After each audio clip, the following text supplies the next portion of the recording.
ത്യാഗത്തിന്റെയും സഹനത്തിന്റെയും ഓർമ്മ പുതുക്കി ഇസ്ലാം മത വിശ്വാസികൾ ഇന്ന് ബലിപെരുന്നാൾ ആഘോഷിക്കുന്നു. തലസ്ഥാനത്ത് വിവിധയിടങ്ങളിൽ ഈദ്ഗാഹ് ഒരുങ്ങിക്കഴിഞ്ഞു. ചന്ദ്രശേഖർ നായർ സ്റ്റേഡിയത്തിലെ ഈദ്ഗാഹിൽ നിന്നും വിഷ്ണു കരുണാകരൻ ചേരുന്നുണ്ട്.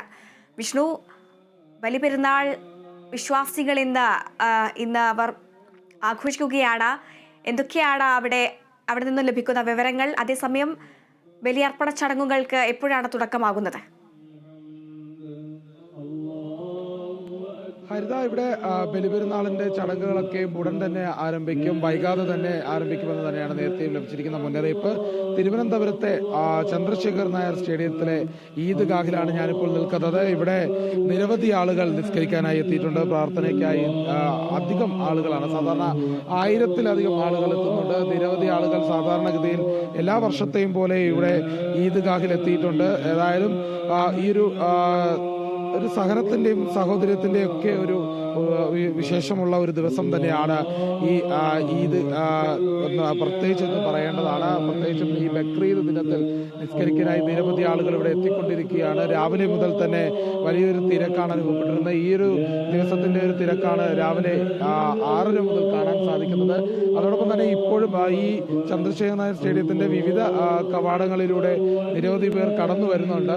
ഏതായാലും ഈദ്ഗാഹ് 7:30 തന്നെ ഈദ്ഗാഹിൽ പ്രാർത്ഥന ആരംഭിക്കുമെന്ന് തന്നെയാണ് അറിയിച്ചിരിക്കുന്നത്. പാളയം ജുമാ മസ്ജിദാണ് ഇവിടെ ഈ ചന്ദ്രശേഖർ നായർ സ്റ്റേഡിയത്തിൽ ഈ ഈദ്ഗാഹ് സംഘടിപ്പിച്ചിരിക്കുന്നത്.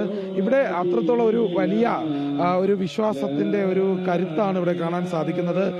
ഏതായാലും ത്യാഗത്തിന്റെയും സമർപ്പണത്തിന്റെയും ഒക്കെ സ്മരണ പുതുക്കി കേരളത്തിലെ ഇസ്ലാം മത വിശ്വാസികൾ ഇന്ന് ബലിപെരുന്നാൾ ആഘോഷിക്കുന്നു. കേരളത്തിലും ഒമാനിലുമാണ് ഇന്ന് ഈദ് ഉള്ളത്. ഏതായാലും ബാക്കിയുള്ള ദിവസങ്ങളിൽ രാജ്യങ്ങളിലെല്ലാം കഴിഞ്ഞ ദിവസമായിരുന്നു ഈ ബലിപെരുന്നാൾ ആഘോഷമുണ്ടായിരുന്നത്. ഏതായാലും വലിയൊരു ഭാഷയുടെ ദേശത്തിന്റെ ഒക്കെ അതിരുകൾ ഭേദിച്ചുകൊണ്ടുള്ള ഒരു വിശ്വ സാഹോദര്യത്തിന്റെ വിളംബരമായി മാറുകയാണ് ഈ ഒരു ആഘോഷം. ഈദുൽ അദ്ഹ എന്നാണ് ഈ ദിവസത്തെ പറയുന്നത്. അത്രത്തോളം ഒരു മതവിശ്വാസത്തിന്റെ ഭാഗമായി മാത്രമല്ല, അത് സാഹോദര്യത്തിന്റെ കൂടി ഒരു ഉത്സവമായി തന്നെയാണ് കാണുന്നത്. ഏതായാലും വലിയ ഒരു ഒരുക്കങ്ങളാണ് ഇവിടെ തയ്യാറാക്കിയിട്ടുള്ളത്. കഴിഞ്ഞ ചെറിയ പെരുന്നാളിനും ഇത്തരത്തിലുള്ള വലിയ സൗകര്യങ്ങളൊക്കെ ഒരുക്കിയിരുന്നു.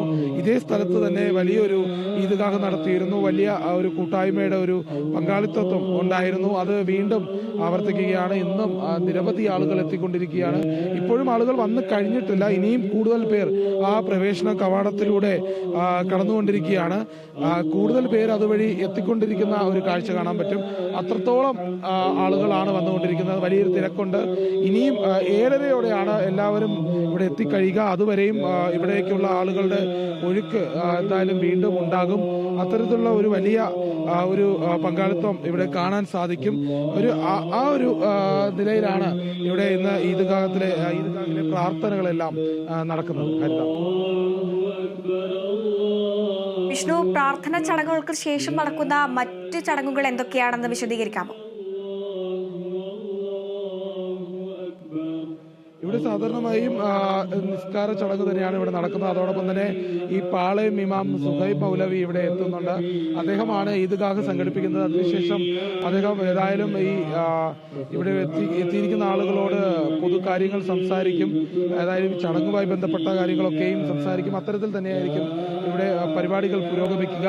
ഏതായാലും ഈ ഈദ്ഗാഹിൽ എന്തായാലും ഈ നിസ്കാര പ്രാർത്ഥനകൾ മാത്രം തന്നെയാണ് ഉണ്ടാവുക. സാധാരണ എല്ലാ വർഷത്തെയും പോലെ തന്നെയുള്ളൊരു പരിപാടിയായാണ് ഇതിപ്പോൾ നിലനിൽക്കുന്നത്. ഹരിത,